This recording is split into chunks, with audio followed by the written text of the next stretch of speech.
yawning. I want to watch the news. Are you making headway at least? This is the news.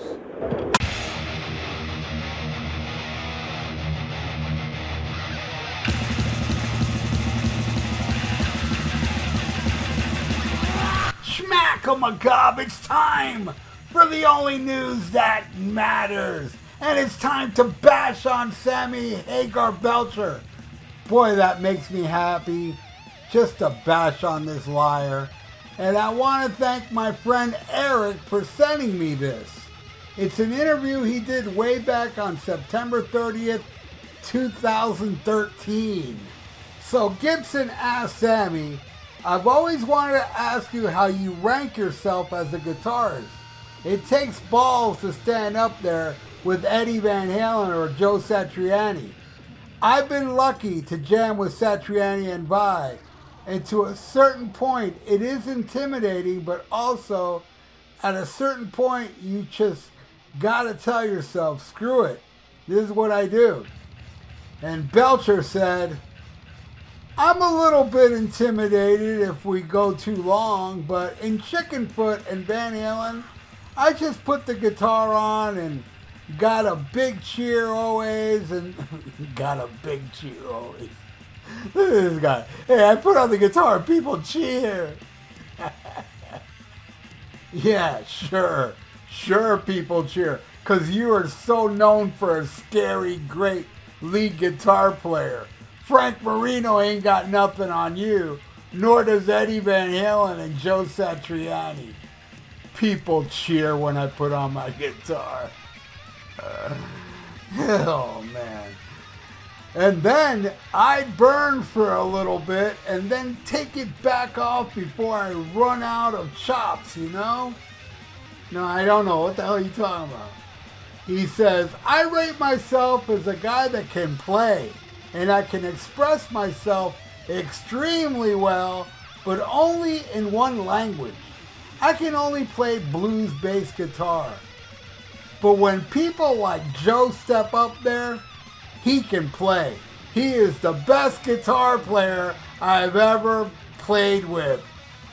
Once he finishes with my repertoire, he can go into French, Spanish, and Russian on guitar. He's just so versatile and fluent.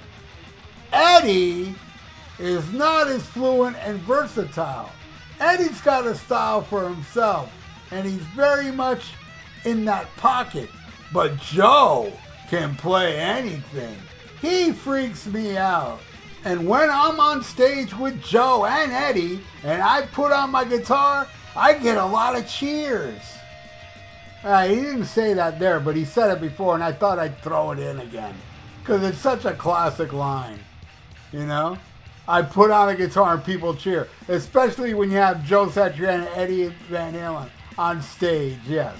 All right, let me strap on a guitar and show everybody a downgrade of a guitar player. And they cheered.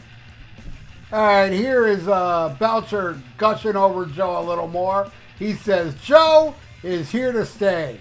I think he's going to have a kind of a Jeff Beck career. He's going to have these little windows where he gets a little bump and a little more publicity and a little more recognition.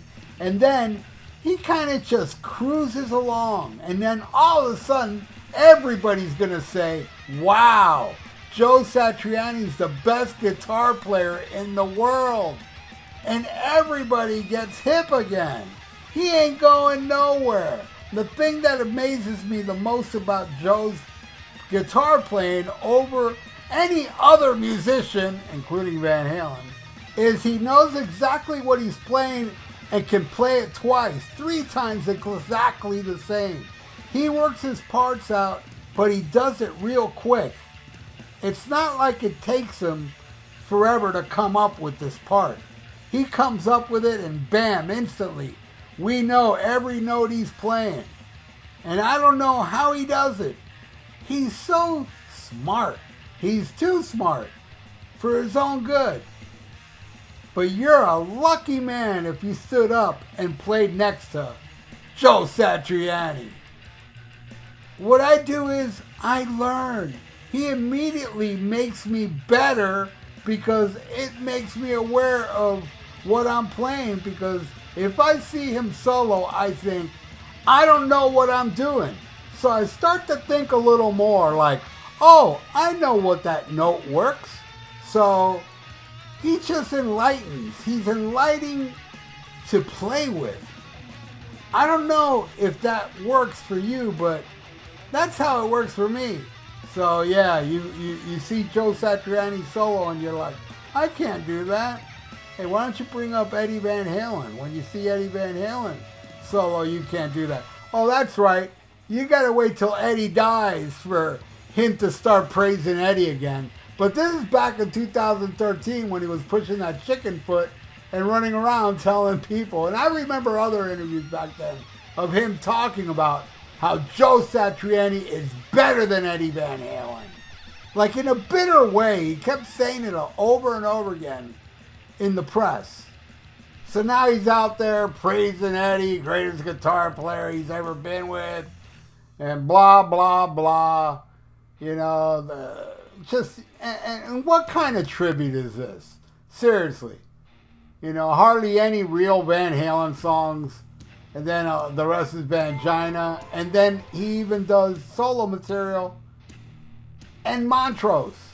So it's like, it ain't no Van Halen tribute. And he's also running around saying, we're playing more Van Halen now than when I was in the band. No, you're playing more Vangina now. You know, not Van Halen. You're not playing more Van Halen when you were in the band. And you're not even singing most of it. You're getting Michael, your wife, Michael Belcher, to sing the classic songs. And I'm sorry, I really dislike Michael's voice. Hey, Daily Raw's voice is toast now. It wouldn't be any better with Dave. But Michael ain't making it any better. And Sammy singing Jump, seriously? People that say, well, David Lee Roth can't sing Sammy Hagar songs. Well, Sammy can't sing Dave's songs.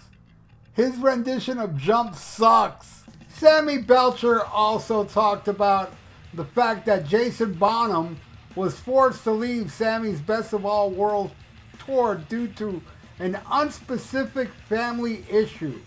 The drummer was replaced at the last 4 shows by Kenny Aronoff. I don't know if I'm pronouncing that right. Who had previously played with Sammy Belcher, his wife Michael Belcher, and guitarist Joe Satriani in Chickenfoot. Asked how he hooked up with Kenny, Hagar said, well, I've known Kenny for a long time. Kenny's one of those people that cheers when I put on my guitar. No, he didn't say that. But he should. Kenny has been my backup drummer for about, well, not just me. You talk to Billy Gibbons, you talk to anybody, and they're going to tell you that he's the best backup drummer because he's the only guy that can, you know, handle. Now he's praising this guy, you know, pretty much over Jason Bonham. He's the only guy that can handle a set list of 24 songs in 24 hours. He can play them. And Belcher clarified that he didn't know ahead of time that Kenny was going to be stepping in for Jason. Said Jason's family emergency was a sudden thing. His mother had a stroke and went into a coma, and it's serious. So his whole family went over there to the United Kingdom, and we held out for 2 or 3 days, and he goes, I gotta go. And I said, you go, man, go. And we told Kenny, and he had about 24-hour notice, and he came in the first gig, and he got there at 6 in the morning, and we played that night in Cincinnati, and he did a 90% perfect show. I swear to you, I make more mistakes every night than he did. So that's a big hats off to that guy. The U.S. tour is over now, and we're going to Japan. And if Jason is still with his mom, he's going to be there till she's either comes through or whatever. I shouldn't be talking about his personal business, of course, but you love talking about your personal business and Alex's personal business. But anyway, he goes on to say, but he got a medical emergency with his mother. You don't ignore that. We got Kenny, thank God. And if we have to go to Japan with him, we'll go to Japan. I just love playing with him because he's so enthusiastic. He's the more enthusiastic guy. Oh man, we're gonna kill it. Don't worry about me. He's like foaming at the mouth. He's like crazy. Whatever, man. This tour's going to Japan. Man, poor Japanese people. They're just as lame as the Americans that go see them. I'm just kidding. No, I'm not. Maybe I'm not. But maybe I am, alright? But anyway, I hope Jason's mom turns out okay. And I hope the rumors aren't true that she got the stroke after she saw one of the Sammy Hagar shows with her son, Jason Bonham. I hope that's not true. And, but, you know, I hope she turns out okay. My thoughts for him and his family. I would say his fans, but does he have fans? Oh my God, I should stop while on my head. He's a great drummer, man. He did great on that Led Zeppelin reunion, that celebration day. He did phenomenal. He was awesome. I'm a fan. But I'm not a fan of Joe Satriani. I don't get it. I've seen a bunch of G3 shows with him, and he bores me. You know, there's nothing exciting about him to me, man. I know he's got his fans. I know a lot of you love him. Maybe it's because I'm not a guitar player. But shit, I watch Steve Vai. I watch Petrucci. I watch all these guitar players that really fucking impress me. You know, Akira Takasaki, you know. A bunch of guitar players impress me. Joe doesn't. I'm sure he's good technically, but I don't know. And I've heard some of those Chicken Foot songs, how Sammy brags about his songwriting. Give me a break. You're going to fucking tell me Joe Satriani's a better songwriter than Eddie Van Halen? Because that's what Sammy makes it look like. Oh, you know, when I write songs with, you know, Eddie, it takes him forever and Joe gets it right away. Yeah, but the outcome, what's the outcome? Huh? Well, then again, yeah. Yeah, Sammy does have a point because, you know, Eddie was writing Vangina songs. And that shit really sucks. But so did Chicken Foot. Whatever. Leave it in the comments below. What do you think of this tomfoolery from Sammy Belcher? Leave it in the comments below. And please, please, subscribe to my channel if you haven't and ring that little notification bell. I really would appreciate that. And like the video because it's good for the YouTube algorithms. So stay frosty, unlike Sammy Hagar Belcher. Listen to Black Sabbath and not Vangina. And smack 'em a gob. Chicken Foot sucks too. Farewell and adieu to you fair Spanish ladies. Farewell and adieu, you ladies of Spain. For we've received orders for to sail back to Boston. And so never more shall we see you again.